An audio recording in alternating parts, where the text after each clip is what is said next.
Très chers élèves, bonjour.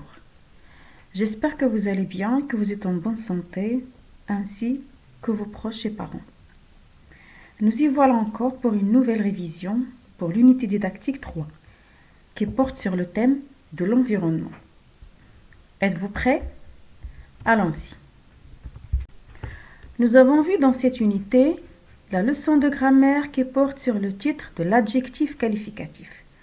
Nous avons compris que l'adjectif qualificatif, c'est un mot qui précise un nom en lui attribuant des qualités. Grand, gentil, vide, laid, fort, ancien, nouveau, méchant, ainsi de suite. Et nous avons aussi appris que l'adjectif qualificatif, il s'accorde avec le nom qu'il précise. Il s'accorde avec en genre et en nombre. Exemple, des travaux difficiles. Alors, difficile, c'est l'adjectif. Il qualifie travaux. Donc, il est pluriel puisque le nom qu'il qualifie est aussi pluriel. Ces filles sont belles. Alors, on a vu, belle, c'est l'adjectif. Il qualifie les filles. Il est féminin parce que le nom qu'il qualifie est aussi féminin. Nous avons appris que l'adjectif qualificatif a deux fonctions. Alors, l'adjectif qualificatif, il peut être épithète du nom. Qu'est-ce que c'est qu'épithète du nom? Ça veut dire que l'adjectif est collé au nom qu'il précise. Il peut être avant ou bien après le nom, mais il est collé, il est attaché au nom. Par exemple, un arbre géant. Géant, c'est l'adjectif. Qu'est-ce qu'il qualifie? Il qualifie arbre, donc ils sont attachés tous les deux. C'est magnifique collier.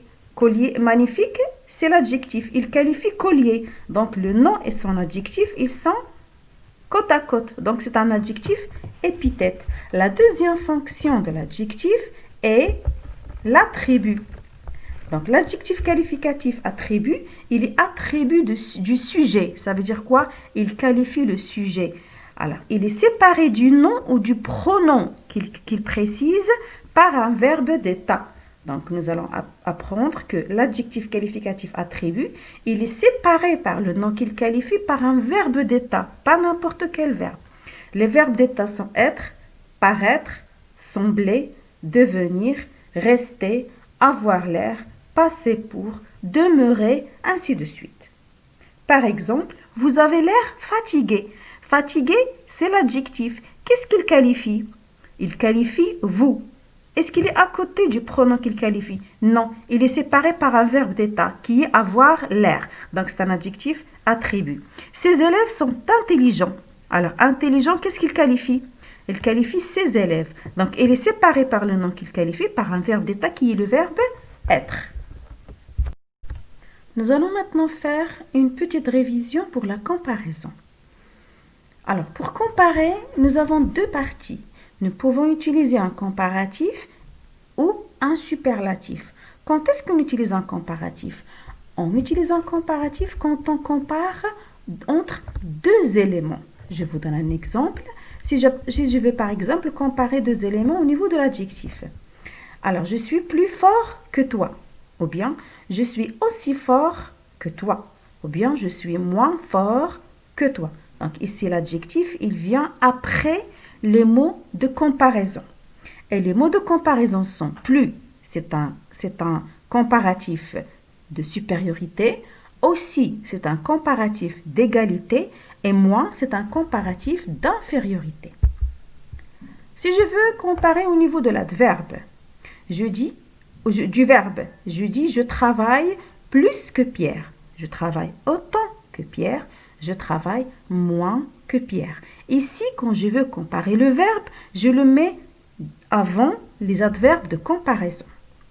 Si on veut comparer un nom, alors le nom, il vient après les adverbes de comparaison. J'ai lu plus de livres que toi. Donc ici, l'élément à comparer, c'est les livres. J'ai lu autant, on ne dit pas aussi, autant de livres que toi. Ou bien, j'ai lu moins de livres que toi. Si je veux comparer l'adverbe, alors, l'adverbe aussi, il se met après les adverbes de comparaison. Tu marches plus lentement qu'une tortue. Tu marches aussi lentement qu'une tortue. Ou bien, tu marches moins lentement qu'une tortue. Si on voudrait maintenant utiliser le superlatif, Alors, il faut savoir que le superlatif est utilisé pour distinguer un élément parmi plusieurs d'autres. Ça veut dire, on peut pas faire la comparaison. On prend l'élément qu'on veut décrire et on le distingue parmi les autres éléments. Par exemple, je suis le plus intelligent de toute la classe. Et je l'ai utilisé parce que intelligent est masculin singulier. Donc ici, il s'accorde. Je suis la moins intelligente de toute la classe. Quand je veux décrire une fille, ou bien quand je suis une fille, j'utilise la moins intelligente. Par exemple aussi, mes parents sont les plus importants dans ma vie. Pourquoi j'utilise ici les? Parce que je parle des parents. Et important, qui est important? Ce sont les parents. Donc l'adjectif, il s'accorde avec le nom qu'il qualifie. Et aussi, le déterminant de comparaison, il s'accorde les plus importants. J'ai acheté les chaussures les moins chères de la boutique. Alors ici, les, ça renvoie à qui? Ça renvoie aux chaussures. Et chères, qui sont chères? Ce sont les chaussures. Donc, l'adjectif ici, il s'accorde avec le nom qu'il qualifie. Et le déterminant de la comparaison aussi, il s'accorde avec l'adjectif. Après avoir fait un petit récapitulatif des leçons de l'unité 3, qui sont l'adjectif qualificatif et la comparaison, je vous invite à faire ces deux petits exercices. Complète ces phrases avec les expressions de comparaison qui conviennent. Le ciel est clair en décembre qu'en juillet. Alors ici, vous devez utiliser la comparaison. À vous de voir, est-ce que vous allez utiliser un comparatif ou un superlatif. L'enfant marche lentement que sa mère. Cette femme est belle dans tout le village. Puis vous allez compléter le tableau. Je vous donne des phrases. À vous de déterminer l'adjectif et d'indiquer sa fonction. Est-ce qu'il est attribut de sujet ou bien épithète du nom? La bouche était petite. Cette femme était de taille moyenne. Elle avait l'air chagrinée. Bon courage.